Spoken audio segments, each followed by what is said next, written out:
अब इसके बाद हम देखते हैं वर्षा जल संग्रहण। वर्षा या रेन वाटर हार्वेस्टिंग जिसे हम कहते हैं। वर्षा जल संग्रहण की जब हम बात करते हैं तो वर्षा के जल को, वर्षा के द्वारा वर्षा ऋतु में जो हमें जल प्राप्त हो रहा है उस जल को रोकना और उसका भंडारण करने की जो विधि है इसे हम क्या कहते हैं, वर्षा जल संग्रहण या रेन वाटर हार्वेस्टिंग या रेन वाटर मैनेजमेंट हम कह सकते हैं इसे। अब हम ये देखते हैं कि वर्षा के जल को संग्रहण करने के क्या क्या लाभ होते हैं, है ना। हमने भी थोड़ी देर पहले ही बात की थी कि बारिश का जो पानी है वो हमें एकदम फ्री मिलता है, उसके लिए हमें किसी भी प्रकार का कोई शुल्क नहीं देना पड़ता। ये प्रकृति के द्वारा दिया गया हमें मुफ्त उपहार कह सकते हैं हम। तो जो ये जल हमें प्राप्त हो रहा है वर्षा के माध्यम से, उसे हम उचित रूप से कुशल प्रबंधन के द्वारा संरक्षित रख के अपने जल संसाधन की जो समस्या है उसे बहुत हद तक दूर कर सकते हैं। क्या क्या लाभ हो रहे हैं इससे? हम पानी की उपलब्धता को बढ़ावा मिलता है या पानी की उपलब्धता इससे बढ़ती है। साथ ही साथ हम देखेंगे जो हमारा भूमिगत जल का स्तर है वो भी ऊपर होता है। आजकल आप सुनेंगे कि हर जगह जो रेन वाटर हार्वेस्टिंग सिस्टम लगाने की बात कही जा रही है, चाहे आपका घर बन रहा हो या किसी भी प्रकार की कोई बिल्डिंग है। पहले क्या होता था कि बारिश का पानी सब, जब मानव का बहुत अधिक विकास नहीं हुआ था तब की हम बात नहीं कर रहे हैं, तब तो सड़कें भी पक्की होती थी, लोगों के घर के आंगन भी मिट्टियों के होते थे, तो जो बारिश का पानी है वो मिट्टियों के अंदर सोख लिया जाता था, भूमिगत जल के रूप में स्टोर हो जाता था। लेकिन अब जब मानव ने बहुत अधिक विकास कर लिया है तो हम क्या देख रहे हैं, छतें पक्की हैं, हमारे जो आंगन हैं वो भी सीमेंटेड या कंक्रीटीकरण उसका कर दिया गया है, टाइल्स बिछा दिए गए हैं। हम जब सड़कों की बात करते हैं तो उनका भी कंक्रीटीकरण कर दिया गया है, नालियाँ, पक्की नालियों का निर्माण कर दिया गया है। तो क्या होगा, बारिश का जो पानी नीचे आ रहा है धरातल पर वो भूमिगत जल के रूप में स्टोर हो ही नहीं पाता और ऐसे ही वो बहकर व्यर्थ हो जाता है। तो इसके लिए हमें क्या सिस्टम अपनाना चाहिए, रेन वाटर हार्वेस्टिंग का। हम हमारे छतों में, घर की छतों में जो पानी या किसी भी ऑफिस की बिल्डिंग की छत में जो पानी है, कोई भी बिल्डिंग है ना, हाँ, बारिश का पानी जो छत में स्टोर होता है उसे हम एक पाइप के माध्यम से जमीन की सतह से उसको अंडरग्राउंड कर दें ताकि वो पूरा पानी जाकर धरातलीय सतह के नीचे चला जाएगा। तो इससे क्या होगा कि हमारे भूमिगत जल का जो स्तर है वो लेवल बना रहेगा। अभी हमने थोड़ी देर पहले बात भी की थी कि पहले जहाँ पर हम हैंडपम्प की खुदाई कर रहे हैं, किसी भी प्रकार के बोरवेल की जो खुदाई कर रहे हैं, तो हम देखते थे कि हमारे आसपास जो है 40 से 50 फीट की गहराई पर हमें पानी उपलब्ध हो जाता था। लेकिन अभी हम क्या देखते हैं कि लगभग 300 से 400 फीट की गहराई तक भी हम खुदाई करते हैं तो हमें पानी उपलब्ध नहीं हो पाता, या पानी उपलब्ध हो भी जाता है तो वो पानी जो है पीने के लायक नहीं रहता है, क्योंकि हमने बात की थी भूमिगत जल का स्तर नीचे जाएगा तो पानी की या जल की क्वालिटी में जो है वो क्वालिटी खराब हो जाएगी, क्योंकि उसमें विषैले और रासायनिक पदार्थों की अधिकता हो जाती है। तो वर्षा जल के इस प्रकार संग्रहण करके हम भूमिगत जल के स्तर को कायम रख सकते हैं या उसका स्तर जो है वो ऊपर बढ़ा सकते हैं। साथ ही साथ हम देखते हैं कि जो अभी हमने बात की फ्लोराइड्स हो गए या अलग अलग प्रकार के जो नाइट्रेट्स हैं या विषैले और रासायनिक जो पदार्थ हैं, विभिन्न प्रकार के जो प्रदूषक हैं, उनको कम करके हम वहाँ के जल की गुणवत्ता को बढ़ा सकते हैं। क्योंकि भूमिगत जल का स्तर बढ़ जाएगा, पानी की मात्रा अधिक हो जाएगी, तो इन सारे रासायनिक पदार्थों की मात्रा भी उसमें कम हो जाएगी और जल की जो क्वालिटी है वो अच्छी हो जाएगी। इसके बाद हम देखते हैं नेक्स्ट, इसके माध्यम से हमारा एक और लाभ है कि हम मिट्टी के होने वाले अपरदन को और बाढ़ को रोक सकते हैं। साथ ही साथ इन सब के अलावा भूमिगत जल को निकालने में हमने बात की थी ना कि जब पानी का लेवल नीचे चला जाता है तो हम कई फीट की गहराई तक भी खुदाई करते हैं तो हमें पानी उपलब्ध नहीं हो पाता। तो जब हम कम गहराई तक खुदाई करेंगे तो छोटे पंप से तो हमारा काम चल जाएगा, लेकिन बहुत अधिक गहराई पे हमें खुदाई करनी होगी तो हमें बड़े पंप लगाने की आवश्यकता होती है, बड़े मशीनों की आवश्यकता होती है, और बड़े मशीनों के लिए हमें अधिक बिजली, अधिक ऊर्जा की आवश्यकता होती है। तो जब भूमिगत जल स्तर का स्तर जो है ये ऊपर हो जाएगा तो हमारा काम छोटे मशीनों से चल जाएगा और इस प्रकार से हम अपने विद्युत, बिजली या ऊर्जा की भी बचत कर सकते हैं। तो वर्षा जल के संग्रहण को हम किस प्रकार से, किन विधियों से इसका संग्रहण कर सकते हैं। तो तालाब हैं, कुएं बनाकर हम वर्षा जल का संग्रहण कर सकते हैं। जगह जगह तालाब की खुदाई कर दें, कुओं की खुदाई कर दें तो वर्षा का जो जल है वो उसमें भर जाएगा, उसमें स्टोर हो जाएगा। इसके बाद हम देखते हैं जो सर्विस कूप है ना, सर्विस कूपों के द्वारा भी हम घर की जो छतें हैं या ऑफिस की छतें हैं, किसी भी प्रकार की जो बिल्डिंग की छतें हैं, वहाँ पर जो जल स्टोर होता है उन जलों का संग्रहण भी हम सर्विस कूपों के माध्यम से कर सकते हैं। इसके बाद हम देखते हैं पुनर्भरण जो कूप है ना, इनके द्वारा वर्षा जल का संग्रहण किया जा सकता है, मतलब कुओं को फिर से भरना, उसमें पानी का जो लेवल है उसको बनाए रखकर। इसके बाद हम देखते हैं जो जल संभर प्रबंधन की हमने बात की थी, वाटर शेड मैनेजमेंट की, इसके द्वारा भी पक्के कुएं बनाकर और चेक डैम बनाकर हम क्या कर सकते हैं, वर्षा जल का संग्रहण किया जा सकता है।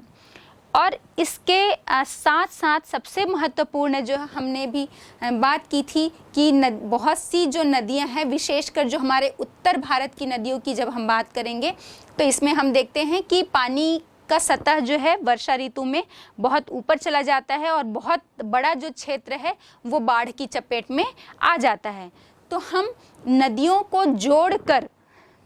जोड़ देंगे, अलग अलग नदियों को जोड़ने का कार्यक्रम हम या ये योजना बना सकते हैं, जिसके माध्यम से भी हम वर्षा जल या उसमें नदियों में जो एक्स्ट्रा ओवरफ्लो वाला जो जल होता है उसका मैनेजमेंट बहुत अच्छी तरह से कर सकते हैं। और इससे हम उसके आसपास के इलाके में, क्षेत्र में जो बाढ़ की समस्या उत्पन्न होती है उससे भी बचा जा सकता है। और जिन नदियों में पानी की समस्या, जैसे विशेषकर जो मौसमी नदियां हैं जो ग्रीष्म ऋतु में सूख जाती है या पानी की कमी वाली समस्या से जो नदियां जूझती हैं, तो जब हम इन नदियों को जोड़ने की योजना बनाएंगे तो हम इस समस्या से भी निजात पा सकते हैं। तो हमने देखा कि हम अपने जल संसाधन का कुशल प्रबंधन और इसके द्वारा हम इसका संरक्षण किस प्रकार से कर सकते हैं। हम अपने देश में देखते हैं कि जल संसाधन की एक प्रमुख समस्या है, जिसमें हमने बात की थी मानसून जो हमारा अनियमित है और अनिश्चित है ना। कभी ये बहुत जल्दी आ जाएगा, कभी देर से आएगा, कभी बहुत कम मात्रा में बारिश करता है, कभी इतनी बारिश कर देता है कि एक बहुत बड़ा क्षेत्र जो है वो बाढ़ की चपेट में आ जाएगा, कभी बहुत बड़ा क्षेत्र या पूरे देश में सूखे या अकाल की स्थिति पड़ जाती है। तो ये स्थिति जो अनियमितता और अनिश्चितता वाली है, तो इसके कारण हम देखते हैं कि हमारे देश में एक तो हम ये कह सकते हैं कि जल जो है उसको प्रदूषण से भी हमें बचाना है, जिसके कारण जो हमने बात की थी कि हमारा जो 100% में सिर्फ 3% जल जो है ये हमारे उपयोग के लायक उपलब्ध है। तो इतनी मात्रा को भी हमें संरक्षित करके या इसे बचा कर चलने की ज़रूरत है, ताकि हम अपने भविष्य के लिए, आने वाली पीढ़ी के लिए इसको बचा कर रख सकें। साथ ही साथ जो पेयजल की समस्या है ना, इससे भी हम निजात पा सकते हैं। सिंचाई के लिए जल उपलब्ध करा सकते हैं, उद्योगों के लिए या अन्य कार्यों के लिए जल की उपलब्धता हम इसके माध्यम से करा सकते हैं। तो आवश्यकता है हम आपके और हमारे जागरूक होने की, जिस हम जागरूक होंगे तो अपने संसाधन को सुरक्षित और संरक्षित रख पाएंगे। अब इसी कड़ी में हम देखते हैं कि हमारे देश में जल संसाधन के संरक्षण या प्रबंधन के लिए क्या कार्य किए जा रहे हैं। तो इसमें महत्वपूर्ण है आपका भारतीय राष्ट्रीय जल नीति, जो 2002 में बनाई गई है। और इसमें मतलब इसका उद्देश्य क्या था या इसमें किस बात को प्राथमिकता दी गई थी, हम ये देखेंगे कि स्वतंत्रता के बाद से ही जो हमारी पंचवर्षीय योजनाओं का निर्माण किया गया देश के विकास के लिए, तो उसमें ये देखा गया कि हमारे देश की लगभग 2/3 जनसंख्या जो है वो कृषि कार्य में लगी हुई है, या उनका भरण पोषण जीविकोपार्जन जो है वो आपके कृषि के माध्यम से ही होता है। तो ये आवश्यकता महसूस की गई, चूँकि हमारे भारत में मानसूनी वर्षा होती है और मानसून जो है वो हम सभी को पता है कि अनियमित है और अनिश्चित है। तो इस कारण से इस पंचवर्षीय योजनाओं में ये महसूस किया गया कि हम मानसून पर डिपेंड नहीं रह सकते और हमें सिंचाई के लिए उचित व्यवस्था करनी पड़ेगी, ताकि हमारे देश की जो जनसंख्या है उसकी खाद्यान्न आपूर्ति के लिए हम उसके उत्पादन को बढ़ा सकें। और उत्पादन को हम तभी बढ़ा सकेंगे जब यहाँ पर सिंचाई की उपलब्धता होगी, सिंचाई की व्यवस्था होगी। तो जो भारतीय राष्ट्रीय जल नीति जिसका निर्माण 2002 में किया गया, इसमें प्राथमिकता इस बात को दी गई कि सबसे आवश्यक बात यह है कि लोगों को पेयजल की आपूर्ति होनी चाहिए। भाई हम कहते हैं जल है तो जीवन है, जल ही नहीं रहेगा तो हमारा जीवन कहाँ से होगा, है ना। तो सबसे महत्वपूर्ण आवश्यकता जो है वो पेयजल की है। और इस जल नीति में भी जो सबसे प्रेफरेंस दिया गया वो है आपके पेयजल को, कि भाई प्रति व्यक्ति, हर व्यक्ति को पीने के योग्य पानी जो है उपलब्ध होना ही चाहिए, जो उसके जीवन के लिए आवश्यक है। पेयजल के बाद सिंचाई को प्राथमिकता दी गई कि पहले तो पेयजल उपलब्ध होना चाहिए, पीने योग्य पानी, उसके बाद सिंचाई के लिए जल की उपलब्धता होनी चाहिए। और सिंचाई के बाद जल शक्ति, मतलब जल के माध्यम से जो विद्युत उत्पन्न की जाती है या विद्युत ऊर्जा जो उत्पन्न की जाती है, तो सिंचाई के बाद अगली प्राथमिकता जो है ऊर्जा के लिए जल की उपलब्धता। और इसके बाद फिर नौकायन के लिए, नौकायन के बाद औद्योगिक कार्यों के लिए, उद्योगों में जो पानी की मात्रा की आवश्यकता होती है तो औद्योगिक कार्य के लिए उसके बाद उसे प्राथमिकता दी जाएगी। और औद्योगिक कार्यों के बाद फिर अन्य कार्यों के लिए पानी की उपलब्धता होनी चाहिए। तो सबसे प्रमुख बात थी पेयजल, प्रमुखता इसमें दी गई राष्ट्रीय जल नीति में पेयजल को। अब इसकी विशेषताएं क्या क्या थी, तो इसमें हम देखेंगे जल जो आवंटन किया जाएगा प्रति व्यक्ति, उसमें जो पहली प्राथमिकता थी वो हमारी जो मानव प्रजाति है ना, और अन्य जो प्राणी हैं उन्हें पीने के लिए पानी उपलब्ध होना ही चाहिए। इस बात को सुनिश्चित किया गया कि जल आवंटन में पहली प्राथमिकता मनुष्य के साथ साथ अन्य प्राणियों को पीने के लिए पानी उपलब्ध हो। फिर ये देखा गया कि लगातार जो हमारे धरातल पर जल उपलब्ध है, या हम जिसे धरातली जल, सतही जल कह रहे हैं, और उसके साथ साथ जो भूमिगत जल है उसकी गुणवत्ता की लगातार नियमित जांच होनी चाहिए कि वो पानी या जो जल है वो हमारे उपयोग के योग्य है या नहीं। इसके बाद फिर ये निश्चित किया गया कि भूमिगत जल का जो शोषण हो रहा है ना, उसे सीमित और नियमित करने के लिए उचित उपाय करने चाहिए। जैसे हम देख रहे हैं भाई कि पानी हमने लगातार धरती को छील दिया है ना, चाहे हम खनन कार्य कर रहे हैं, खुदाई कर रहे हैं, है ना, और चाहे हम बोरवेल, तो आप देखेंगे कि 1 किलोमीटर के दायरे में कई बोरवेल जो हैं वो लगे हुए हैं, तो कितना पानी खींचेगा ना। और आप ये देखेंगे कि कहीं पास स्थित जो 2 बोरवेल जहाँ पर लगाए गए हैं, तो हम ये देखेंगे कि आसपास के 2-3 क्षेत्र में वहाँ पर पानी पहुँच ही नहीं पा रहा है। तो पानी की उपलब्धता होगी कहाँ, हम तो पूरा पानी जो है वो खींच ले रहे हैं मशीनों के माध्यम से, और ना हम पौधे लगा रहे हैं, कोई वनस्पति आवरण हम नहीं कर रहे हैं, पक्की सड़कें लगातार बनाते जा रहे हैं। हर तरीके से हम जो हमारा जल जहाँ पर संग्रहित होगा वो सारे रास्ते हम बंद करते जा रहे हैं, और भूमि में जो उपलब्ध जल है उससे लगातार अपने उपयोग के लिए खींचते जा रहे हैं। तो कितनी मात्रा में ये उपलब्ध होगा ना, उसकी मात्रा तो सीमित है। हमने बात की थी जितनी जो 3% हमारे पास जल उपलब्ध है उसकी मात्रा सीमित है, लेकिन जनसंख्या जो है वो लगातार बढ़ती जा रही है, और वो बढ़ती हुई जनसंख्या अपने हर तरह के उपयोग के लिए, हर सुख सुविधाओं के उपयोग के लिए लगातार जल का उपयोग जो है वो कर रही है, और बेतरतीब उपयोग कर रही है। उसका कोई, हम ये कह रहे हैं, उसके संरक्षण की बात उसके पास की ही नहीं जा सकती। तो हम ये देखते हैं कि लगातार जो भूमिगत जल का स्तर नीचे जा रहा है, उसमें लगातार जो उसके साथ शोषण किया जा रहा है, उसके लिए एक उचित उपाय या उचित जो पॉलिसी है वो बनाई जानी चाहिए।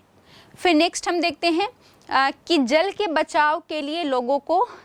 जागरूक किया जाना चाहिए, है ना। हम लगातार बहुत ज़्यादा नहीं जाएंगे, हम अपने घरों में ही देखते हैं, हम ब्रश कर रहे हैं, नल खुला छोड़ दिया है। आजकल सिंक या बेसिन का जो चलन है, ये पानी कि हम ये कहें कि बहुत ज़्यादा इसे पानी को व्यर्थ किया जाता है, नष्ट किया जाता है। हम ब्रश कर रहे हैं, नल खोल दिया है, हम बर्तन साफ़ कर रहे हैं, नल खोल के साफ़ कर रहे हैं। तो ये क्या है, इसमें पानी जो है बहुत व्यर्थ बह जाता है। तो इसे हमें अपनी ज़रूरत के हिसाब से ही उपयोग करना चाहिए। हम बहुत ज़्यादा दूर नहीं जा रहे हैं, हम अपने घरों की ही बात करेंगे तो हम देखते हैं कि हमें ज़रा सा भी अवेयरनेस नहीं है, या इस बात का ज्ञान हमें बिल्कुल भी नहीं है कि हमारी भावी पीढ़ी या आने वाली पीढ़ी के लिए हमें जल की समस्या से किस हद तक जो है वो जूझना पड़ेगा। तो सबसे ज़रूरी बात यह है कि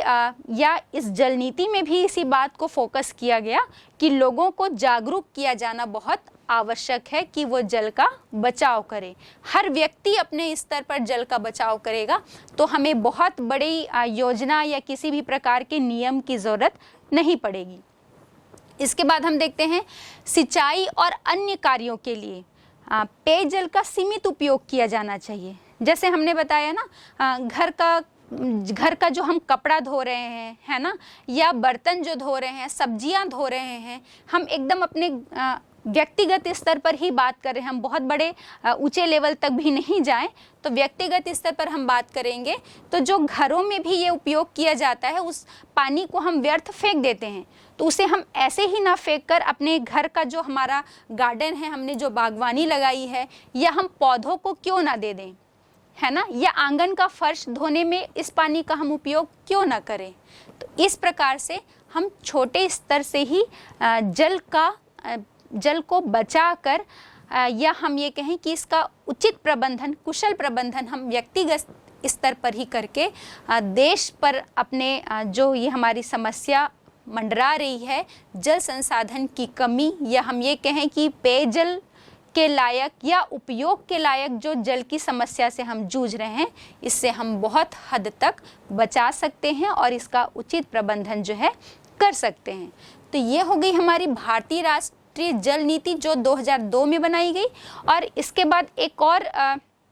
जो योजना है जिसे जल क्रांति अभियान कहा जाता है, ये 2015-16 से शुरू किया गया है। और इसका महत्वपूर्ण उद्देश्य था इस अभियान का कि प्रति व्यक्ति जो जल की उपलब्धता है, कि हर व्यक्ति को पेयजल के लिए, उसके उपयोग के लिए जल की उपलब्धता को सुनिश्चित करना। तो ये बात हो गई कि शासन के द्वारा, सरकार के द्वारा देश पर, राष्ट्रीय स्तर पर, केंद्रीय स्तर पर या राज्य स्तर पर जो योजनाएं चलाई जा रही हैं या जो कार्यक्रम चलाए जा रहे हैं जल संसाधन के प्रबंधन के लिए और उसके संरक्षण के लिए। तो हमने अभी जैसे बात की कि सबसे अधिक आवश्यकता इस बात की है कि हम सभी व्यक्तियों को, समाज के प्रत्येक व्यक्ति को जागरूक होना पड़ेगा और अपना जो हमारा जल संसाधन है उसके प्रबंधन के लिए, उसे सुरक्षित रखने के लिए, उसे संरक्षण के लिए हमें व्यक्तिगत तौर पर ही ये प्रयास जो है वो किए जाने चाहिए, तभी कोई भी योजना सफल हो सकती है, कामयाब हो सकती है।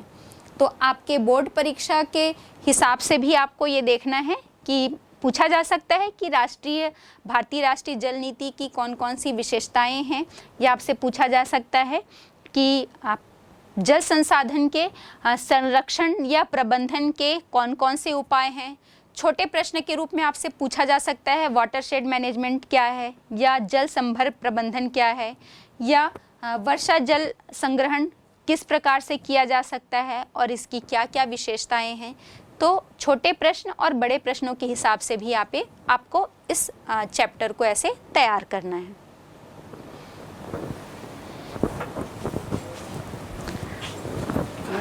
फिनिश अब